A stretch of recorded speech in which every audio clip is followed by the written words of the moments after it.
party was already alive by the time we walked in. Lights dim, bass shaking the floorboards. Even with the noise, my wife, Lauren, made sure her voice rose above everyone else's. She'd slipped into one of her performance moods, laughing too loudly, speaking too boldly, acting as if the entire room revolved around her. I'd seen this version of her many times, but tonight something felt different. When we joined her coworkers, she instantly switched into show-off mode, stretching stories about our marriage, cracking jokes at my expense, turning me into her personal punchline simply because it got bigger laughs. I kept quiet, steady, but every time she nudged someone and said things like, "You know how he is," people gave me those awkward, pitying looks. I tried slipping away for a moment to breathe, but she latched onto my arm dramatically and dragged me back, announcing, "Don't mind him, he's sensitive." The laughter stung, but the expression on her face, smug, entertained, cut deeper. As more drinks disappeared, her comments sharpened. She poked fun at my job, my salary, my habits. Private things we'd argued over behind closed doors suddenly shared for an audience hungry for entertainment. The crowd grew louder, looser, eager for a spectacle, and she happily obliged. "Sometimes I swear I'm raising a third child," she shouted, pointing at me. They laughed. I stayed silent, swallowing every hit, watching this version of my wife who only emerged when she craved admiration.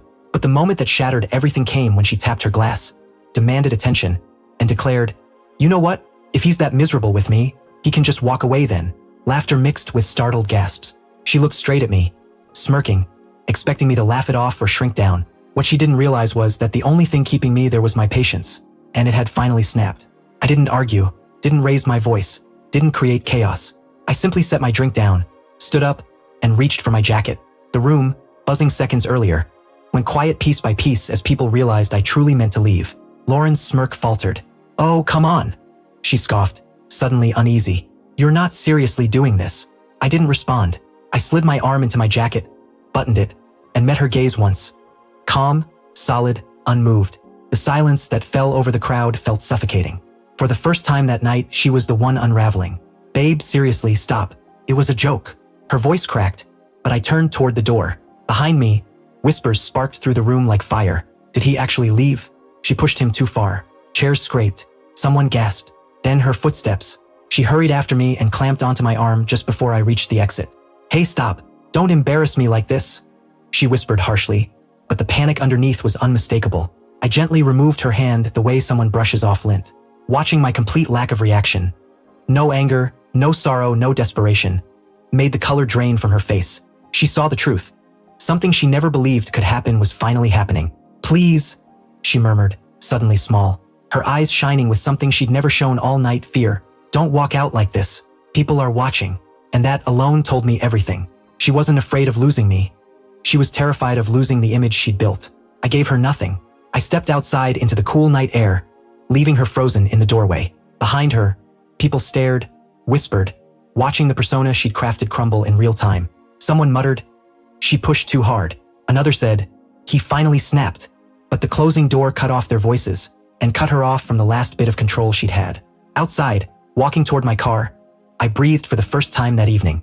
Inside that house, I'd been mocked, belittled, treated like amusement. Out here, there was quiet. A quiet I hadn't felt in years. I reached for my keys when the door flung open. Lauren burst out, heels striking the pavement like weapons. "Stop!"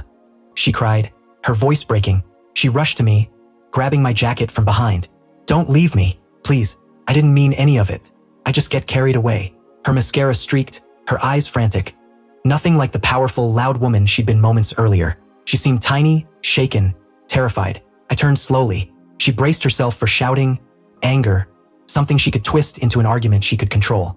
But I spoke softly. "I'm walking away because you told me to." The words hit her like a blow. Her knees wobbled. She reached out as if trying to catch the sentence before it could land. "I didn't mean it," she whispered.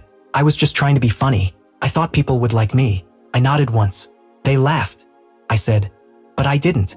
That broke her completely. Tears streamed down her cheeks, faster than she could wipe away. "Please," she begged, voice trembling. "Don't leave me like this. Come inside, or at least let's talk at home."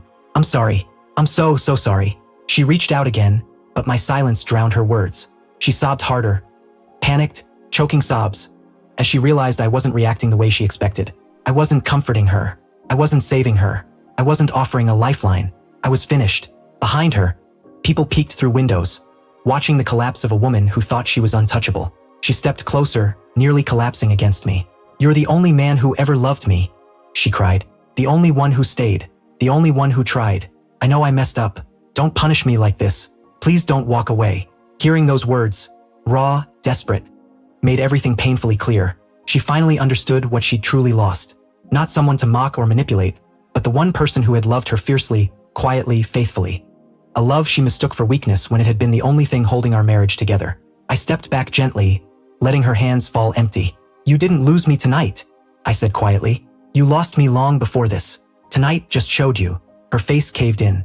She dropped to her knees on the driveway, sobbing uncontrollably as I opened my car door. Guests stood on the porch, stunned, watching a woman realize too late that her pride, her jokes, her public humiliation had cost her the only man who ever truly cared for her. And as I drove away, leaving her on the cold pavement, I felt no rage, no triumph, only peace. Sometimes the quietest goodbye is the one spoken without a single word.